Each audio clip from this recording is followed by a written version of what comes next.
Cassidy Jensen had 3 rules for surviving on Station Helios: mind your business, don't trust anyone, and never mess with quantum locks.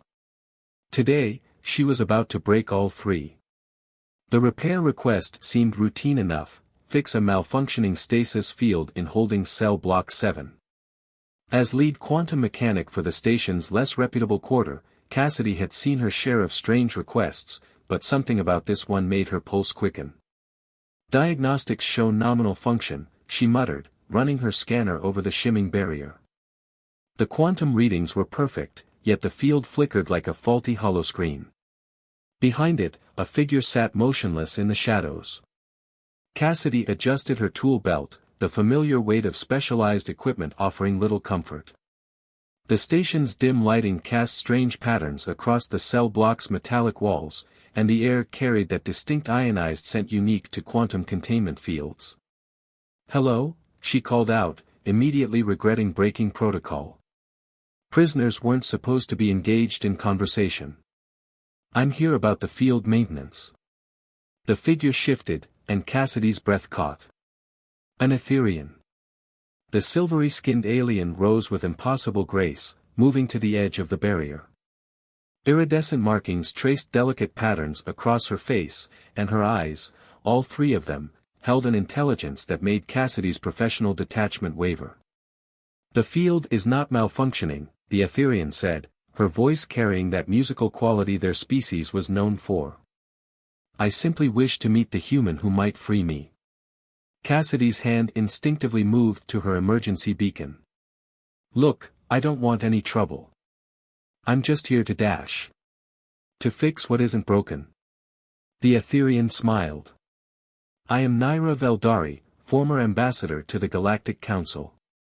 And you, Cassidy Jensen, are about to make a choice. How do you know my name?" Cassidy took a step back, her mind racing.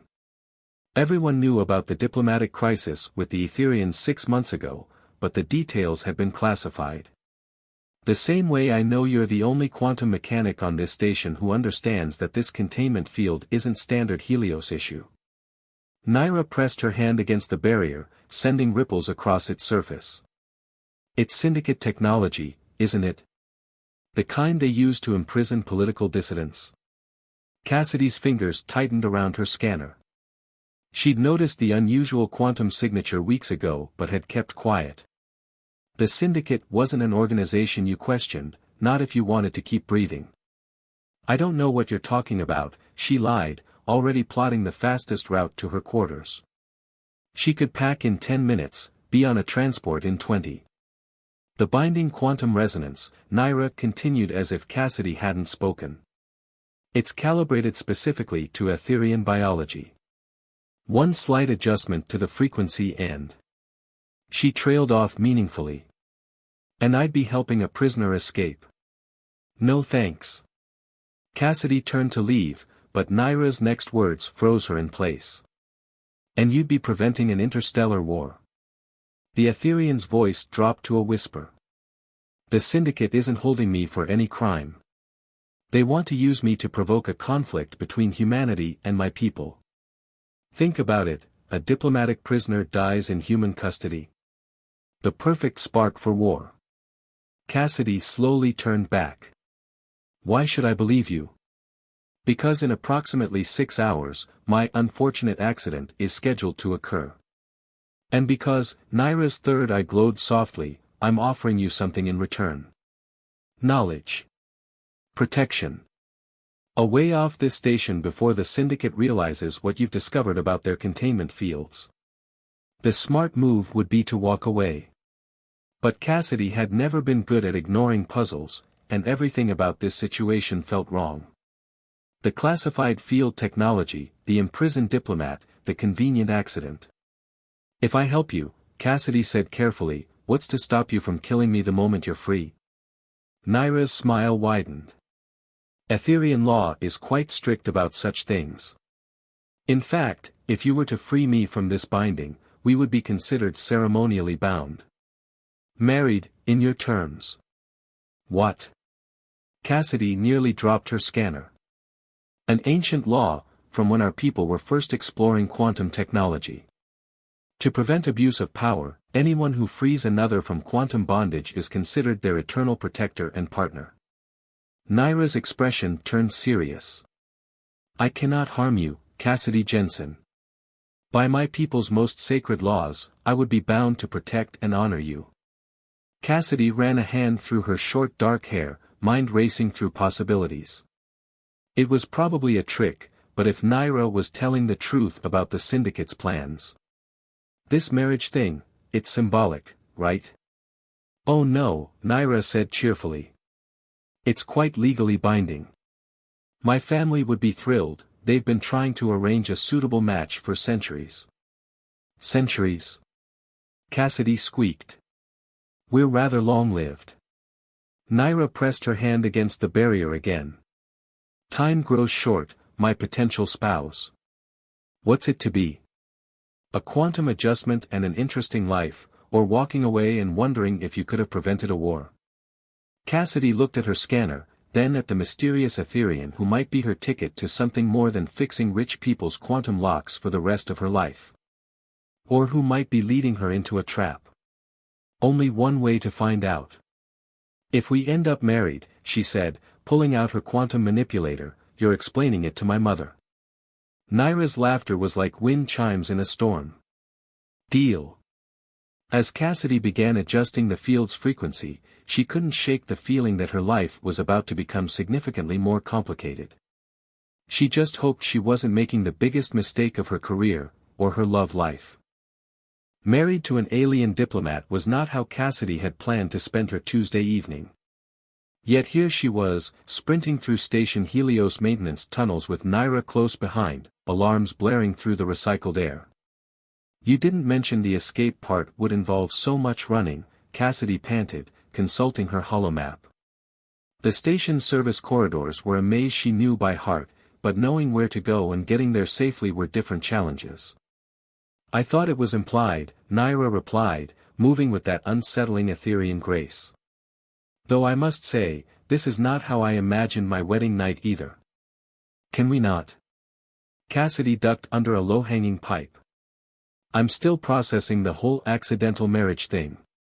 Also, we're being chased by syndicate security forces.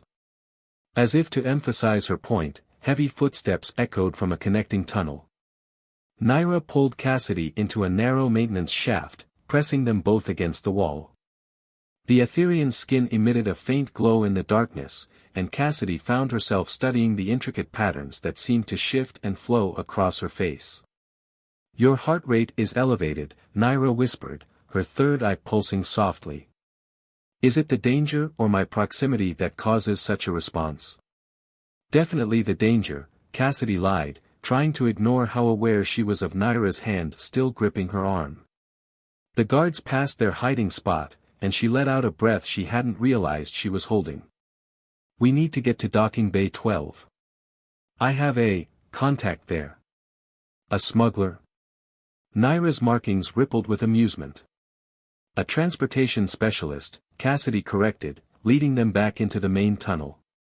And before you ask, yes, slightly illegal, but he owes me a favor after I fixed his quantum drives tracking scrambler. They made it 3 junctions before the next complication. A security barrier hummed to life ahead of them, its quantum matrix far more sophisticated than the one that had held Naira. This is new, Cassidy muttered, pulling out her tools. They've upgraded since last week. Perhaps I can assist. Naira stepped forward, her markings brightening. Etherean quantum manipulation is somewhat more intuitive than your mechanical methods. Cassidy watched in fascination as Naira pressed her hands against the barrier.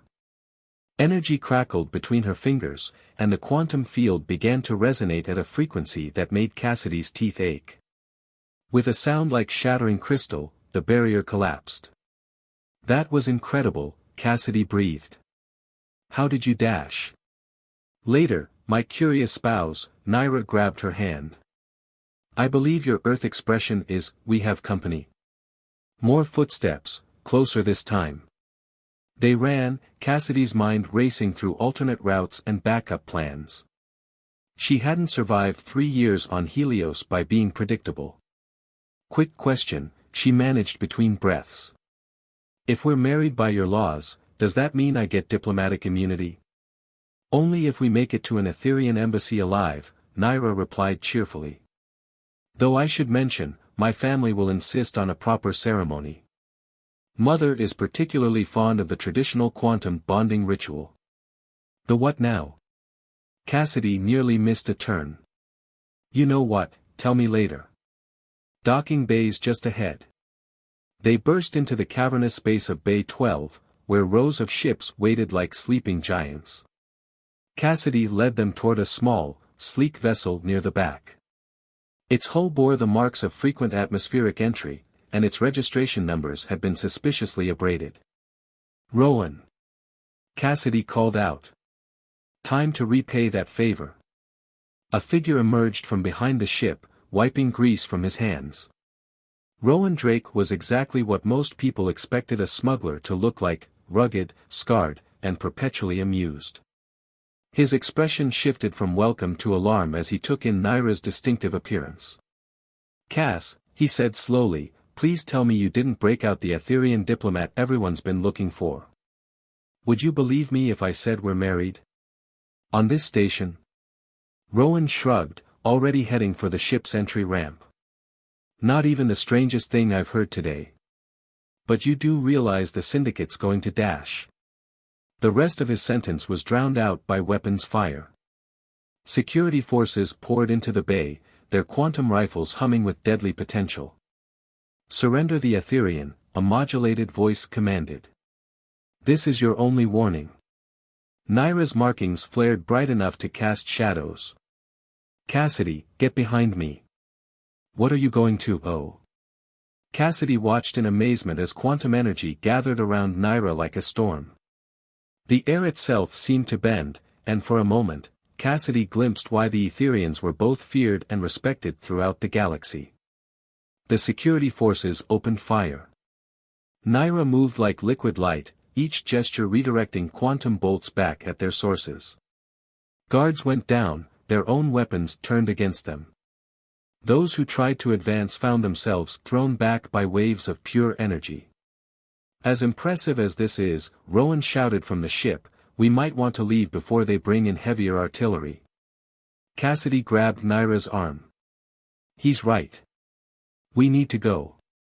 The Etherean allowed herself to be pulled toward the ship, maintaining her quantum barrier until they were safely inside. Rowan was already in the pilot's seat, his fingers dancing across controls. Where to? He asked as the engines warmed up. The Etherean embassy on New Venus, Naira said before Cassidy could respond. Unless my spouse has another preference. New Venus is fine, Cassidy said weakly, strapping herself in. Though I should probably mention I get space sick. The ship lifted off just as reinforcements arrived. Rowan's skilled piloting and some creative use of cargo containers got them clear of the station before the defense systems could lock on. As they accelerated toward the jump point, Cassidy turned to Naira. So, she said, trying to sound casual, that quantum storm thing back there. That's not going to be a regular occurrence in our marriage, right? Naira's markings pulsed with what might have been embarrassment. I may have understated certain aspects of being bonded to an Etherean diplomat. There are political implications. Political implications, Cassidy repeated flatly. Like what? Well, Naira settled back in her seat, all three eyes twinkling. How do you feel about potentially becoming part of the Etherean ruling council? By marriage, of course. Cassidy looked at Rowan, who was failing to hide his grin. Any chance we can turn around and go back to the people trying to kill us? Too late, he called back. Already plotting the jump to New Venus. Congratulations on your diplomatic marriage, by the way. I expect an invitation to the official ceremony. As the ship prepared to jump, Cassidy wondered if it was too late to go back to fixing quantum locks. But watching Naira's markings dance with barely contained excitement, she had to admit, life was about to become far more interesting than she'd ever imagined. The Etherean embassy on New Venus was exactly as overwhelming as Cassidy had expected. Crystal spires twisted impossibly upward, their surfaces alive with quantum energy that made her repair tools vibrate in sympathy. Guards with markings similar to Naira's but far more militant in pattern watched their approach with all three eyes. "Just to be clear," Cassidy whispered as they waited for clearance, "how many people here can do that quantum storm thing you did back on the station?" "All of us," Naira replied cheerfully. "Though some with more finesse than others. Speaking of which, we should discuss your quantum manipulation training." "My what?" "As my spouse, you'll need to learn our ways of interfacing with quantum energy. It's tradition." Naira's markings rippled with what Cassidy was beginning to recognize as mischief. "Don't worry, only a small percentage of students experience permanent molecular destabilization." Before Cassidy could properly panic about that statement, the embassy doors swept open. A tall Etherean with elaborate silver markings strode toward them, his robes shifting between colors like an oil slick in sunlight. "Sister," he said, his voice carrying harmonics that made Cassidy's teeth buzz. "You have caused quite the diplomatic incident." "Brother," Naira inclined her head. "May I present my spouse, Cassidy Jensen?" "Cassidy, this is Theron Veldari, first speaker of the Quantum Council and my extremely disapproving older brother." "Hi," Cassidy managed, wondering if there was a proper protocol for greeting your alien brother-in-law after breaking his sister out of prison. "Nice quantum architecture you have here." Theron's third eye focused on her intently. "A quantum mechanic. How convenient." He turned to Naira. "The council is waiting. Your spouse may attend, given the circumstances." The council chamber made the embassy's exterior look subtle. 12 Etherians sat in a circle, their ceremonial robes and markings creating a dizzying display of quantum resonance. Cassidy felt distinctly underdressed in her station maintenance uniform. Ambassador Veldari, one of the council members spoke, her markings pulsing with authority. "Explain your actions." Naira stepped forward, pulling Cassidy with her. "The syndicate's imprisonment was illegal. They planned to use my death to trigger war between our peoples. My spouse," she squeezed Cassidy's hand, "discovered their plot and aided my escape." "And this, marriage?" another council member asked. "Was it truly performed according to the ancient laws?" "She freed me from quantum bondage," Naira stated firmly. "The law is clear." "Wait," Cassidy interrupted, earning several disapproving looks. "Sorry, but if this is about the syndicate's plans, there's something you should see." She pulled out her scanner, the one she'd used on Naira's cell. "I recorded the quantum signature of their containment field. It's not just Etherian specific." The council members leaned forward as Cassidy projected the data. "The field was designed to slowly degrade Etherian quantum patterns," she explained. "But it's more than that. Look at the base frequency." Theron's markings flashed with sudden understanding. "This is impossible. This is precursor technology," Naira finished. "The syndicate didn't just want to start a war. They wanted to understand how our quantum abilities work. They're trying to replicate them." The chamber erupted in multiple harmonics of alarm. Cassidy winced as the overlapping frequencies threatened to give her a headache. "The precursors vanished millennia ago," a council member protested. "Their quantum manipulation technology was lost." "Not lost," Cassidy said, warming to the puzzle she'd been unraveling since first scanning Naira's cell. "Stolen. The syndicate's been collecting artifacts, studying them. That's why they needed an Etherian test subject. Your natural quantum abilities are the key to understanding how it all works." Silence fell in the chamber. Naira's hand tightened around Cassidy's. "Your spouse," Theron said slowly, "appears to have uncovered a conspiracy that our best investigators missed. Perhaps this marriage is not as inconvenient as it first appeared." "Oh, it gets better," Cassidy added, pulling up more data. "The containment field had a manufacturing signature. I know where they're making these things. The council chamber burst into activity. Orders were given, ships were mobilized, and somehow Cassidy found herself being whisked away to be properly attired for her position.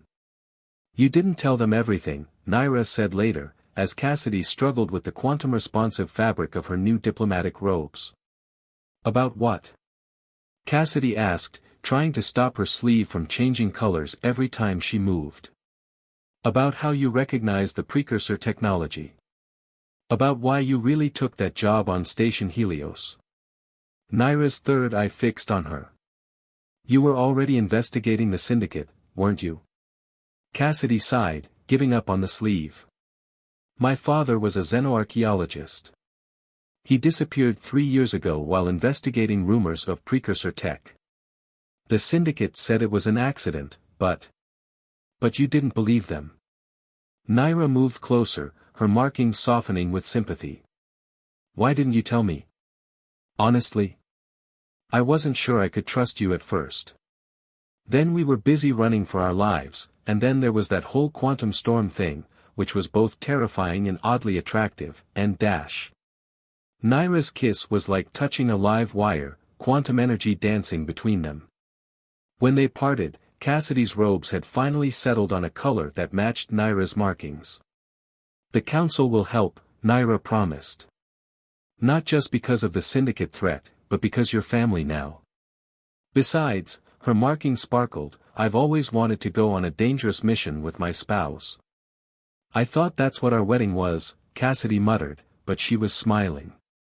A chime announced Theron's arrival. "The council has reached a decision," he said. "We're mounting an operation against the syndicate facility. And yes," he added before either of them could speak, "you're both going. Try not to start any more interstellar incidents." As they followed him out, Cassidy caught Naira's hand. "Just so you know, after we deal with the syndicate and maybe find my father, we're having a long talk about this quantum manipulation training thing. Molecular destabilization doesn't sound like something that should happen at all, let alone a small percentage of the time." Naira's laughter echoed through the quantum-charged air. "Don't worry, my love. I'll protect you from the worst of it. Most of it. Some of it." Not helping, Cassidy grumbled, but she held on tight to her wife's hand as they walked toward their next adventure. The syndicate facility hung in the shadow of a quantum nebula, its dark hull absorbing the chaotic energies that would have disabled most ship systems. From their position on the Etherian stealth vessel, Cassidy watched the swirling patterns with professional fascination. "The nebula's interference should mask our approach," she said, adjusting her new quantum tool belt, a wedding gift from Theron that made her old equipment look like children's toys. "But those energy readings. You've noticed it too." Naira stood beside her, markings dimmed for stealth. "The nebula's patterns are artificial. They're using precursor tech to harvest quantum energy." Cassidy shook her head. "No wonder they wanted to study Etherians. You're living proof that biological quantum manipulation is possible." Speaking of manipulation, Naira's third eye glowed softly. "How are your lessons progressing?" Cassidy held up her hand, concentrating. A small sphere of quantum energy formed above her palm, wobbling like a soap bubble. "I can do this now. Without molecular destabilization, thank you very much." "Impressive for 2 days of training," Theron commented from his command position. "Though perhaps we should focus on the mission rather than my sister's questionable teaching methods." "The mission. Right. Infiltrate a heavily defended syndicate facility, find evidence of their precursor tech exploitation, and hopefully discover what happened to Cassidy's father. All while avoiding the attention of an organization that would very much like them all dead. The facility's quantum shielding is based on the same principles as my cell," Naira said, studying the tactical display. "Cassidy, with your understanding of their technology. I can create a blind spot," Cassidy finished. "But we'll have to be quick. They'll notice the power fluctuation. Then we'd better not waste time." Theron signaled his crew. "Move us into position." The next few minutes were a blur of precise movements and quantum calculations. Cassidy's fingers flew over the ship's systems, her new abilities letting her feel the energy flows in ways her old scanner never could. When the breach point appeared, a flickering weakness in the facility's defenses, they were ready. Remember, Theron briefed them as they prepared to transfer, this is a reconnaissance mission. We find proof of their activities and leave. No unnecessary risks. Naira's markings pulsed with barely contained amusement. Brother, when have I ever taken unnecessary risks? Would you like the list chronologically or by level of diplomatic incident? They materialized inside the facility's maintenance section, their quantum signatures masked by Cassidy's modifications to the transport system. The corridors were eerily similar to Station Helios, but here the air thrummed with contained power. This way, Cassidy whispered, following the familiar resonance of precursor technology. Their main research lab should be dash. Intruder alert, a synthetic voice announced. Quantum anomalies detected in Section 7. That's not good, Cassidy muttered. That's not possible, Theron added.